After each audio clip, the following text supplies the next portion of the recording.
नमस्कार दोस्तों, मैं आप सभी का आपके अपने यूट्यूब चैनल पर स्वागत करता हूं।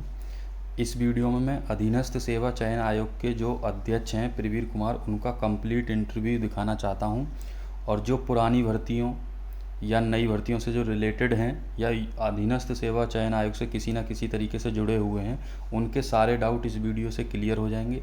इसीलिए सभी शुरुआत से एंड तक देखिएगा। और हो सकता है कुछ लोग इसको पहले से देख चुके हों, तो जो नहीं देखे हैं वो कृपया करके सभी दोस्तों के साथ शेयर कर देना। और आप जो है शुरुआत से एंड तक देखिएगा ज़रूर।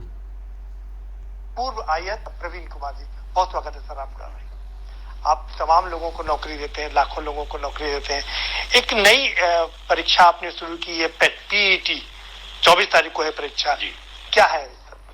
बहुत बहुत धन्यवाद प्रदीप जी आपका, और आपने अवसर दिया है कि मैं अपनी बात आपके माध्यम से जो हमारे प्रदेश के जो युवा हैं उन तक पहुंचा सकूं। तो नौकरी तो ये सारी सरकारी नौकरियां हैं, सरकार नौकरी देती है, हम लोग उसका माध्यम है।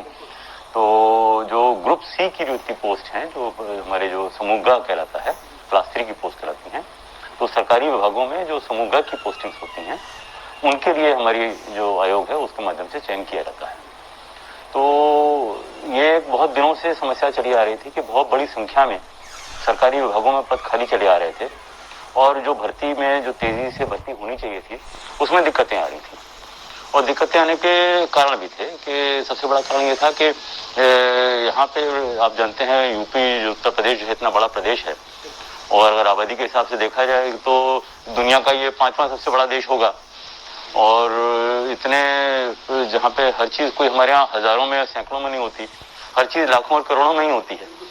तो वही बात इसके साथ भी है। तो हमारे यहाँ जब भी कोई पोस्ट निकलती थी, मान लीजिए हमारे 100, 200, 300 पद भी हैं, तो उसके लिए भी आवेदकों की संख्या लाखों में हो जाती थी। और इतना बड़ा एग्जाम कराना एक बहुत ही बड़ी एक्सरसाइज होती है, बहुत बड़ा उसमें सिर्फ लॉजिस्टिक्स रखते हैं, और सारा उसमें लाखों बच्चे उसमें पार्टिसिपेट करते हैं, दूर दराज से आते हैं। तो इस तरह का इतना बड़ा एग्जाम एक साल में 3-4 एग्जाम से ज्यादा करा पाना संभव नहीं होता था। और उसमें मान लीजिए हमने 12 लाख 14 लाख बच्चों का एग्जाम कराया, उससे 300-400 पोस्टें भरी जानी है। तो अगर वो सफल हो गया, बीच में रास्ते में कहीं स्टे नहीं हुआ, कहीं कंट्रोवर्सी नहीं हुई, कोई कोर्ट वोर्ट की कोई ऑर्डर नहीं आए, तो करा भी ले गए। तो मतलब बहुत प्रयास तो बहुत किया गया, 12 लाख बच्चों का एग्जाम किया, लेकिन उसकी नौकरियां मिली केवल 200, 300, 400 ही। और साल भर में हम लोग कितना ही प्रयास कर रहे हैं, बहुत जल्दी भी कराने की कोशिश करेंगे, तो भी बहुत बड़ी संख्या में रोजगार देना संभव नहीं हो पा रहा था। तो इसलिए इसमें हम लोगों ने प्रस्ताव भेजा, और शासन ने उसका अनुमोदन दिया कि इसमें हम लोग द्विस्तरीय परीक्षा प्रणाली उन्होंने लागू की है। द्विस्तरीय का मतलब यह है कि पहले प्रीलिम्स एग्जाम होगा, जैसे आईएएस और आईपीएस में होता है। हाँ, उसी तरह है, लेकिन उसमें थोड़ा एक भिन्नता है। भिन्नता यह है कि वहां पे हर एग्जाम के लिए अलग प्रीलिम्स और अलग मेन होता है। मतलब जितने भी उनके इंजीनियरिंग सर्विसेज है तो उसका अलग मेन प्रीलिम्स और मेन होगा, अगर उनका आईएएस का सिविल सर्विस का है तो उसका अलग प्रीलिम्स अलग मेन होगा। हमारे यहाँ चूंकि हम लोग एक ही संवर्ग, मतलब एक ही तरह समूह के, ही समूह ग की सारी पोस्टिंग के लिए कर रहे हैं, तो हमने एक व्यवस्था ये करी है कि प्रीलिम्स हमारा कॉमन है। तो जितने भी लोग जो मतलब सारी सर्विसेज का मिलाकर के एक प्रीलिम्स, एक कॉमन प्रीलिम्स है, और जिसमें के जो हमारी परिधि में आने वाले जितने पद में, हमारे आयोग की परिधि में आने वाले जितने भी पद हैं, उन पे जो भी चयन के पद के लिए जो इच्छुक हैं, तो वो सबके सब वो ये एग्जाम देंगे। और इसके फिर वो चाहे लेखपाल हो या लिपिक हो, कोई किसी प्रकार का पद में आने वाले सभी पदों के लिए लागू है। शासन ने ये व्यवस्था दी है, और ये हमारा प्रस्ताव भी था। और उसमें हम लोग इसके बेसिस पे केवल स्कोर मिलेगा। इसको अगर इसकी तुलना की जाए, उदाहरण लिया जैसे जीआरई का एग्जाम होता है, जीआरई के एग्जाम में केवल आपको स्कोर मिलता है। जीआरई के एग्जाम के आधार पर आप किसी यूनिवर्सिटी में सीधे एडमिशन नहीं पाते हैं, आप स्कोर के आधार पर इलिजिबल हो जाते हैं। आप स्कोर के आधार पर अप्लाई करते हैं। वो अपनी हर यूनिवर्सिटी अपने हिसाब से मेरिट लिस्ट बनाती है, ऊपर से बच्चे हैं उनमें से उनको साक्षात्कार के लिए बुलाती है, उनके आगे अगले चरण में जाती है, उसमें सेलेक्ट कर लेती है। तो यहाँ पे भी यही है कि हमारा प्रीलिम्स जो है, हमारा प्रारंभिक अर्हता परीक्षा जो है, ये कॉमन है सबके लिए, और इसमें हर बच्चे को एक स्कोर दिया जाएगा, उसके जो जैसी भी उसकी परफॉर्मेंस है उसके आधार पर। और फिर जब भी हम आगे जो भी पद निकालेंगे, जिस भी हमारे विज्ञापन निकलेंगे, उसके लिए विज्ञापन निकालेंगे, उसके लिए केवल हम मुख्य परीक्षा कराएंगे। और मुख्य परीक्षा में केवल हम जो प्रीलिम्स के स्कोर के आधार पर ही अभ्यर्थियों को, बच्चों को शॉर्टलिस्ट करेंगे। तो जितने भी पद हैं, जैसे हमें मतलब हमारे 8,000 पद हैं, जैसे बात हो रही थी लेखपाल के लगभग 7,800, लगभग 8,000 पद हैं। तो 8,000 बच्चों के लिए हम जरूरी नहीं है कि हम 25 लाख बच्चों का एग्जाम कराएं, वो भी हम अभी 20 लाख बच्चों का एग्जाम, 21 लाख बच्चों का एग्जाम करा ही रहे हैं। तो उस समय मेन हम केवल 1,20,000 लोगों का कराएंगे। मतलब ये जो प्रोसेस है वो थोड़ा ये शॉर्ट लिस्टिंग है, तो ये कि हर बार जब आप वैकेंसी निकालते हैं प्रावधान है कि हम लोग स्क्रीनिंग टेस्ट कर सकते हैं। तो एक तरह से स्क्रीनिंग टेस्ट है जिसके आधार पर हमारा नंबर सीमित हो जाएगा। तो अब ये है, आप, मुझे लगता है कि अच्छी बात है, क्योंकि ये है कि बड़ा एग्जाम, जो इतना बड़ा एग्जाम होता है, इसमें इतनी मेहनती व्यवस्था सब कुछ होती है, 3-4 महीने की तैयारी होती है, सब कुछ होता है, तो ये साल में एक कराएंगे। और इसके आधार पर जो मेन एग्जाम है वो छोटे एग्जाम होंगे, 50,000 लोगों का, 1 लाख लोगों का, 1.5 लाख लोगों का, वो हमारे लिए आसान है मैनेज करना। तो वो हम हर 15 दिन में, 1 महीने में 2-2 एग्जाम भी करा सकते हैं, तो एकदम स्पीड अप हो जाएगी। आप ये समझिए कि पिछले 4 साल के अंदर हमारे आयोग के माध्यम से लगभग 18,000 से ऊपर नौकरियां दी जा चुकी हैं। लेकिन हमारी कोशिश ये है और प्रयास ये है कि हमारा जो प्रारंभिक अर्हता परीक्षा हम कराएंगे, उसके बाद जो मेन परीक्षा हम जल्दी जल्दी कराएंगे, तो हम होता है करीब 25,000 नौकरियां अगले 3-4 महीने में दे दें। क्योंकि प्रीलिम्स के बेसिस पे हमारे फिर अगले एग्जाम हमारे छोटे एग्जाम होंगे। छोटे एग्जाम हम 1 महीने में 2 या 1 महीने में 1 एग्जाम तो करा ही लेंगे। तो हमारी कोशिश ये है कि और पिछले 4 साल में जहाँ 18,000 करीब नौकरियां दी गई हैं, अगले 4 महीने के अंदर, 4-5 महीने के अंदर हम लोग करीब जो है 25 से 30,000 नौकरियां और युवाओं को दे पाएंगे। तो पूरा जो रिक्रूटमेंट का प्रोसेस है वो स्पीड अप हो जाएगा। अच्छा, इसमें मैं आपको एक और भी बात बताना चाहता हूँ कि जो हमने प्रक्रिया अपनाई है, लगभग इसी लाइन पे, इसी तर्ज पे चिंतन भारत सरकार में भी हो रहा था। तो डीओपीटी में भी यही बात प्रस्ताव इस तरह का चल रहा था। और मुझे बताते हुए प्रसन्नता है आपको कि माननीय प्रधानमंत्री जी ने 19 अगस्त को लास्ट ईयर, अभी तो 1 साल होने जा रहा है, 19 अगस्त को उन्होंने नेशनल रिक्रूटमेंट एजेंसी के गठन का निर्णय घोषित किया था। तो नेशनल रिक्रूटमेंट एजेंसी के माध्यम से वो भी कॉमन एलिजिबिलिटी टेस्ट कर रहे हैं। वो अपने फर्क केवल इतना है, वो भारत सरकार उसको कॉमन एलिजिबिलिटी टेस्ट कर रहा है, जो कि पूरे भारत सरकार के, पूरे भारत के लिए होगा।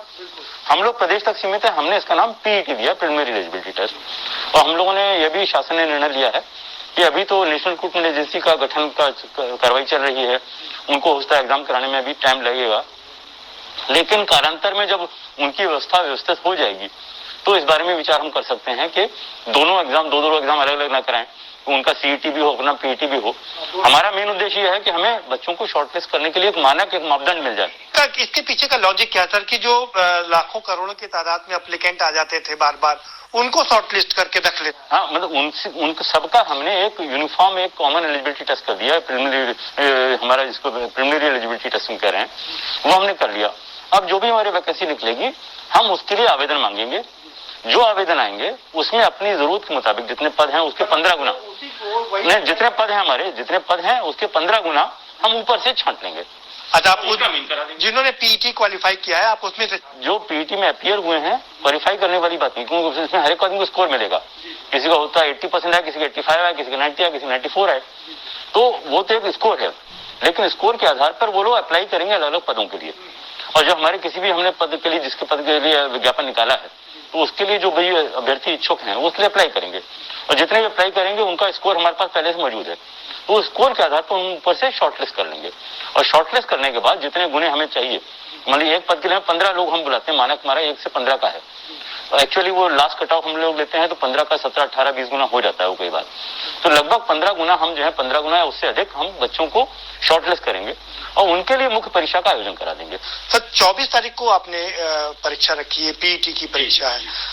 इसमें करीब 21 लाख लोगों ने अप्लाई किया, 20,09,000। नहीं, अभी जो है एग्जैक्ट फिगर थी 20,73,540 थी।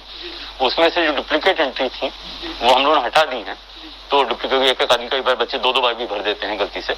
तो 20,72,903 फाइनली फिगर आई है हमारी। तो जिनके हमने एडमिट कार्ड कल लाइव कर दिए हैं, और अभी थोड़ी देर पहले मेरी चर्चा हुई थी, अभी पता मैंने किया था, तो कल ही शाम से हमने एडमिट कार्ड उसके लाइव किए हैं। और अभी सुबह तक उसमें से 15,60,000 लोगों ने ऑलरेडी डाउनलोड कर लिए हैं अपने। तो वो मेरे ख्याल से भी शाम तक सब लोग। कितनी वैकेंसी? करीब 7 वैकेंसीज हैं, जैसे लेखपाल की है, लिपिक की। नहीं, ये वैकेंसी अभी तो देखिए कई सारी तो ऑलरेडी हैं और कई सारी और आएंगी अभी, और जितनी भी आती रहेंगी सब उसमें जोड़ते जाएंगे। आप बता सकते हैं कि भविष्य में कौन कौन सी वैकेंसी आने वाली है?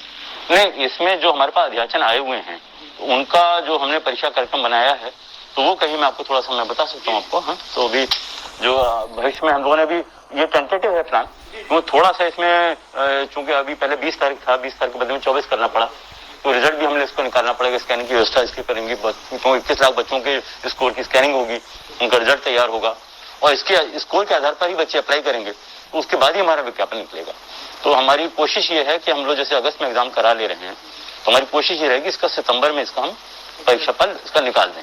तो सितंबर में निकाल सकते हैं, तो अक्टूबर से हम अपने मेन परीक्षाओं के लिए विज्ञापन या सितंबर एंड से हम जारी करेंगे और उसमें हम एप्लीकेशन इनवाइट करेंगे और वो जो एप्लीकेशन आएंगी उनको हम जो है मुख्य परीक्षा के लिए इसी परीक्षा के जो पीईटी 2021 से हमारी इसके स्कोर के आधार पर शॉर्टलिस्ट करेंगे। तो अब अगर इच्छुक है तो मैं बता देता हूँ आपको। तो इसमें हमने पूरा परीक्षा कार्यक्रम हमने मार्च 2022 तक का बना रखा है और इस कार्यक्रम में कई सारे जो है जो पुराने विज्ञापन निकल चुके थे तो उनका तो वैसे ही होगा, पुराने हिसाब से ही होगा। कुछ परीक्षाएं जो है इस स्कोर के आधार पर होंगी। तो काफी सारी परीक्षाएं तो वो हैं जो पहले विज्ञापन निकले हुए हैं, लेकिन अभी हमारा वो लंबित काम एक तरह से है, वो हमें पूर्ण करना है। जो पुराने रिजल्ट हैं कई सारे निकाल चुके हैं अधिकांश। आज भी अभी हमने आबकारी वाला, एक आबकारी सिपाही वाला भी रिजल्ट अभी जो फिजिकल का रिजल्ट घोषित किया, उसके इंटरव्यूज होंगे 5 अक्टूबर से, तो वो भी अभी वेबसाइट पे अपलोड हो गया है और हो रहा है, अभी कुछ दिन हो जाएगा, तो भी हो जाएगा। तो मैं बता दूं आपका, जैसे ये राज्य कृषि उत्पादन, ये हमारे 6 परीक्षा 2018 है, राज्य कृषि उत्पादन मंडी परिषद संयुक्त संवर्ग का। ये हम लोग कोशिश ये कर रहे हैं कि सितंबर में इसको करा लें, लेकिन अब चूंकि थोड़ा डिले हो गया है, इसमें थोड़ा आगे पीछे हो सकता है, लेकिन सितंबर में हमारा प्रयास है। इसीलिए कि तरह पुराना हमारा एग्जाम बाकी है, अवर अभियंता संगणक और फोरमैन वाला, ये 4 परीक्षा 2018, इसको हम लोग अक्टूबर में टेंटेटिवली प्लान कर रहे हैं। और साथ साथ जो है इसकी जो एक सम्मिलित अवर अधीनस्थ सेवा सामान्य चयन की प्रतियोगितात्मक परीक्षा है 2019 की, इसका मेन एग्जाम हमें लेना है, इसको भी अक्टूबर में। हम लोग अब आगे ये करेंगे, कोशिश करें एक महीने में 2 एग्जाम करें। तो सितंबर में तो एक ही हो पाएगा क्योंकि इसकी कॉपी जच रही होंगी सारी। अक्टूबर में ये 2 एग्जाम हमारा कराने का प्रस्ताव है। उसके बाद नवंबर में हम लोग जो है, जो हमारा इस रिजल्ट आ जाएगा, इसके आधार पर हम लोग जो लेखपाल के परीक्षा कराना चाह रहे हैं, तो वो हम लोग जो है नवंबर में प्लान कर रहे हैं। और उसके बाद जो है इसी के रिजल्ट के आधार पर हम लोग जो है एक स्वास्थ्य कार्यकर्ता वाले हैं और सामान्य योग्यता के लोग हैं, तो ये हमारी वेबसाइट पे ऑलरेडी है, हमारी वेबसाइट पे बच्चे उस पर चेक कर सकते हैं। तो ये भी हम लोग नवंबर में प्लान कर रहे हैं। उसके बाद दिसंबर में एक हमारी पुराना एग्जाम पहले हमने लगाया था, फिर चूंकि कोरोना के कारण, कोविड के कारण काफी पिछला साल 1.5 साल काफी डिस्टर्ब रहा, तो उसमें बहुत सारे जो हमारे कार्यक्रम थे जो पहले परीक्षाएं हमने लगाई हुई थी वो हमें चेंज करनी पड़ी और कैंसिल करनी पड़ी। चलिए सर, मतलब आप, लेकिन उसको हम लोग कर रहे हैं नवंबर दिसंबर तक मुझे लगता है कि काफी लोगों को आप रोजगार तक हमारे सहायक सांख्यिकी कार्य वाला हम लोग दिसंबर में प्लान कर रहे हैं। इसी तरह वन रक्षा का ये पहले हम लोगों ने प्लान किया था मई में, इसको भी आगे बढ़ाना पड़ा, इसको भी हम लोग दिसंबर में प्लान कर रहे हैं। बोरिंग टेक्नीशियन ये भी हमारा पहले से अनाउंस वाला है, इसको भी आगे बढ़ाना पड़ा था, तो उसको हम लोग जनवरी में प्लान कर रहे हैं। और इसीलिए एक अवर अभियंता वाला है, वो जनवरी में वो भी प्लान कर रहे हैं। और उसके अलावा एक जो प्रारंभिक परीक्षा के रिजल्ट के आधार पर ही एक जो है कृषि प्राविधिक गन्ना परिवेशक सामान्य योग्यता वाले पद हैं, इनको फरवरी के लिए। सर हमारा पूरा कार्यक्रम बना हुआ है, वेबसाइट पे बच्चे देख सकते हैं।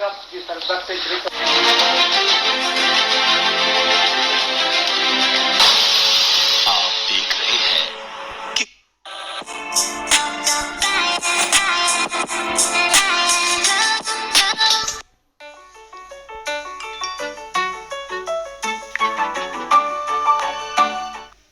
वाले हैं, हमें आजादी मिले हुए लगभग के CMW. समझ नहीं लगता कि आपको कई बार परीक्षा देनी पड़ेगी? नहीं, इसका विपरीत उल्टा है जी। इसमें जो है हमारा रिक्रूटमेंट प्रोसेस पूरा एक्सपीडिएट हो जाएगा, स्पीड अप हो जाएगा जी। जैसे मैंने पहले कहा था कि बड़े एग्जाम बहुत बड़े, हम लोग अगर हमें 10 लाख 12 लाख 15 लाख लोगों के एग्जाम कराने हैं और 100 200 पदों के लिए, वो कहते हैं ना खुदा पहाड़ निकली चुई है, वही बात है कि मेहनत बहुत ज्यादा हुई। आपने जैसे कहा कि 4 साल में कुल 12-15 हजार वैकेंसी भर पाए, हम रिक्रूट कर पाए, इससे स्पीड अप हो जाएगा और ये इनका स्कोर पूरा साल भर तक वैलिड रहेगा, इसके बेसिस पे सब जगह अप्लाई कर सकते हैं। दूसरा, लोगों को सर डर ये सता रहा है हमारे नवयुवकों को कि चुनाव आने वाले हैं, 9 दिसंबर में most probably model code of conduct लग जाएगा, तो कहीं ये वैकेंसियां रुक तो नहीं जाएंगी? देखिए ऐसा है कि चुनाव से राजनीतिक गतिविधियां प्रभावित होती हैं, बाकी जो शासकीय गतिविधियां वो तो चलती रहती हैं। तो हमारे आयोग का काम तो चलता ही रहेगा, हमारी परीक्षाएं कभी रुकती नहीं है और सारे काम कभी रुकते नहीं है। नहीं, काम तो होता रहेगा, लेकिन उसका यह है कि उसको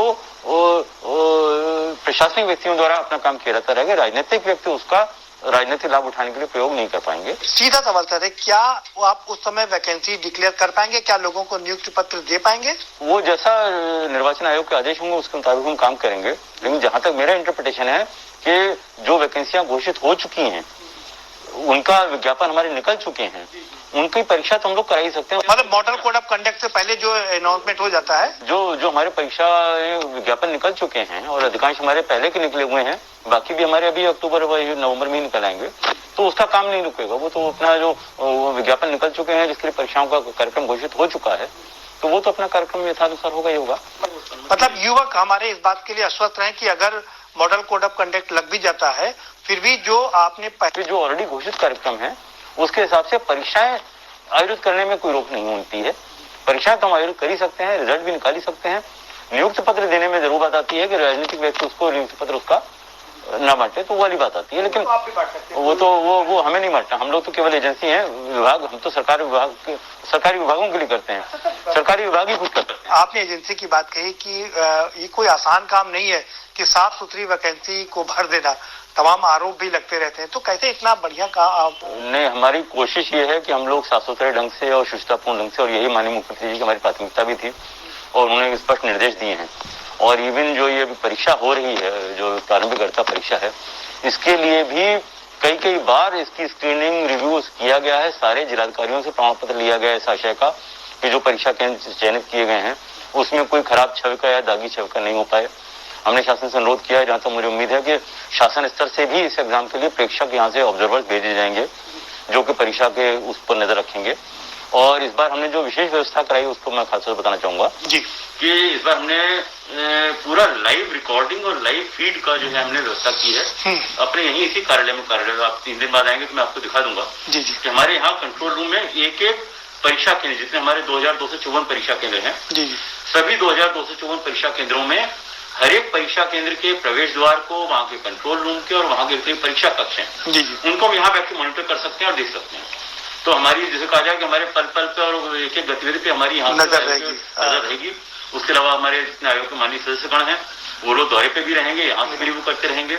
और उसके अलावा बहुत सारी चीजें, गोपनीय बातें मैं आपको नहीं बता सकता, लेकिन उसकी मॉनिटरिंग और जो हमें अपनी एसटीएफ को अलर्ट करना होता है और जो बाकी एजेंसी को अलर्ट करते हैं हम लोग विजिलेंस को, तो वो लोग भी सारी सक्रिय हैं। सारे जिलाधिकारियों को भी सारे निर्देश दिए गए हैं कि जो माफिया टाइप के जो लोग हैं उन पे नजर रखें और उनके लिए कार्रवाई वो पैरेलल में चल रही है। मैं सारी डिटेल्स आपको यहाँ नहीं बता सकता, लेकिन वो कार्रवाई चल रही है, उनका इलाज वो अपने तरीके से होगा। कर सर, जो पुरानी वैकेंसी निकली थी उसमें कुछ युवकों का ये कहना, जिन्होंने एग्जाम दिया था, कि क्या उसमें वेटिंग लिस्ट नहीं बनाई जाती? क्या वेटिंग लिस्ट कब इशू करेंगे? नहीं, वेटिंग देखिए, हम लोग जो है केवल हम लोग तो एक तरह से आयोग को सरकार के जो निर्देश हैं, सरकार की नियमावली के हिसाब से हम चलते हैं। जी तो विभिन्न विभागों के, विभिन्न संवर्गों के, विभिन्न पदों के लिए अलग अलग सेवा नियमावली है। जी तो सेवा नियमावली में अगर प्रावधान है वेटिंग लिस्ट का तो वेटिंग लिस्ट बनेगी, और उसमें प्रावधान नहीं है तो नहीं बनेगी। जी, अक्सर सर ये देखा जाता है कि एजेंसी चुनने में भी कई आयोग में दिक्कत होती, पिछले जो लोग थे वहां पर कई दिक्कत हुई, उसको सही इसमें हाँ, आपने बिल्कुल बहुत अच्छा प्रश्न अपने उठाया।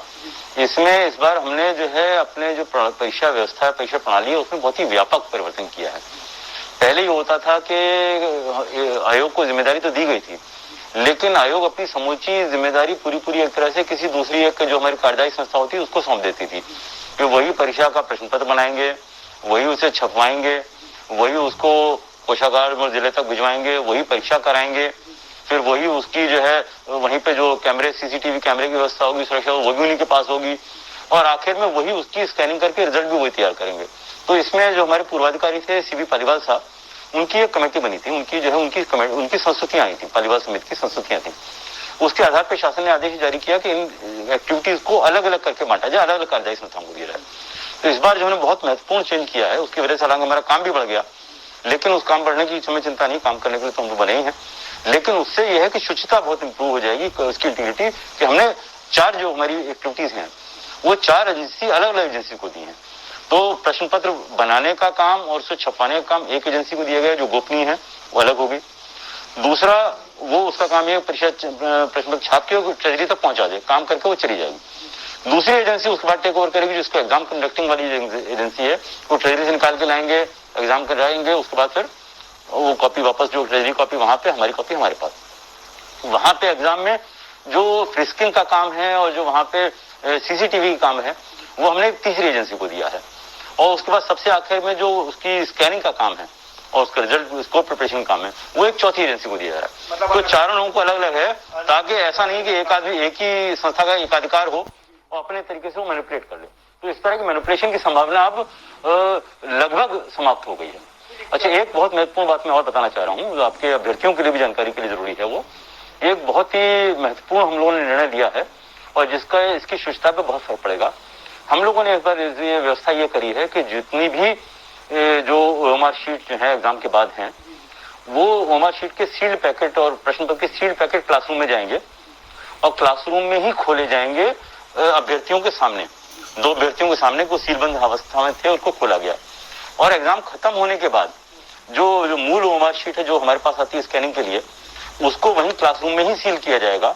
सिमिलरली जो ट्रेजरी कॉपी जो है उसको भी क्लासरूम में ही ट्रेजरी में उसको सील किया जाएगा और उस पर 2 अभ्यर्थियों को साइन कराए जाएंगे। थोड़ा सा एग्जाम की बात कर लेते हैं। पीईटी का जो एग्जाम है उसमें आपने समूह गा की भर्ती है, ये आपने इसमें अंग्रेजी अनिवार्य किया है, ये पहली बार हुआ शायद। देखिए, ऐसा है कि इसमें काफी चर्चा हुई थी और ये हमने इसके लिए सिलेबस बनाया था जी। तो वो हमारे सारे विशेषज्ञ थे और उसमें हमारे जो माननीय सदस्यगण थे उसमें कई सारे शिक्षा जगत से जुड़े हुए लोग हैं, उन लोगों सब लोगों ने मिलकर इसका सिलेबस बनाया था जी।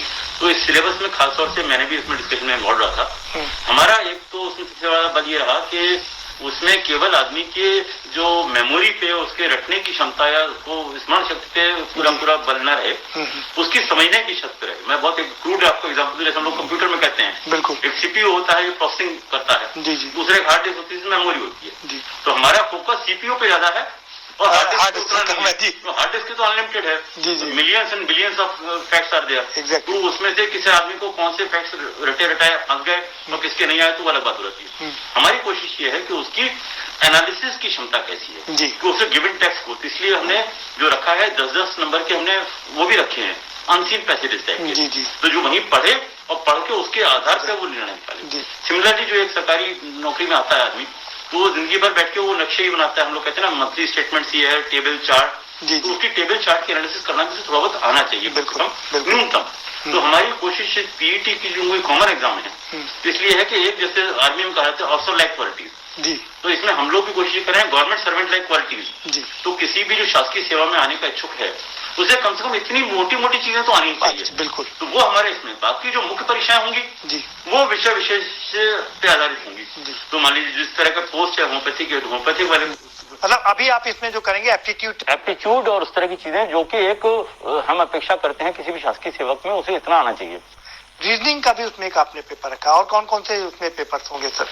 नहीं, उसमें सामान्य ज्ञान जो उसमें पूरा सिलेबस हमारी वेबसाइट पे है जी जी। लेकिन उसमें आप देख लीजिए उसमें जो है भूगोल, इतिहास, भारत का राष्ट्रीय मूवमेंट, कॉन्स्टिट्यूशन, उसके अलावा लॉजिक बेस भी हैं, उसके अलावा करंट इवेंट्स का है, जो वर्ल्ड अफेयर्स हैं, करंट इवेंट्स हैं, उनके ऊपर पूरा फोकस रहेगा। बाकी जैसे मैंने कहा अनसीन पैसेजेस जो है अपठित गद्यांश उसके पे आधारित, उससे तालिकाओं पर आधारित, ग्राफ के आधार पे आधारित उस तरह प्रश्न है कि उसको बेसिक कम से कम समझ में आ जाए कि हाँ क्या चीज घट रही है, क्या चीज बढ़ रही है, क्या पैटर्न जा रहा है, क्या सबसे अच्छे जिले कौन से हैं, सबसे खराब जिले कौन से हैं। भाई हम हर चीज नहीं करते हैं, कोई भी कार्यक्रम की समीक्षा कर रहे हैं 75 जिलों में, भाई 5 सबसे अच्छे जिले कौन से हैं, 5 सबसे खराब जिले कौन से हैं, बिल्कुल। तो कम से कम तालिका से निकाल के इतना तो बता सके कि भाई कौन से अच्छे जिले काम कर रहे हैं, कहाँ पे सबसे अच्छी टैबुलेशन का वक्त भी आता है, प्रतिशत सबसे ज्यादा है, कहाँ पर प्रतिशत कम है, इतना तो कम से कम होना चाहिए उसे गवर्नमेंट सर्वेंट को, क्योंकि जिंदगी भर उसे इसी तरह काम करने हैं, नोटिंग ड्राफ्टिंग करनी है, सब कुछ काम करना है, तो उतना आना चाहिए। लेकिन इसमें एक चीज मुझे लगता है कि और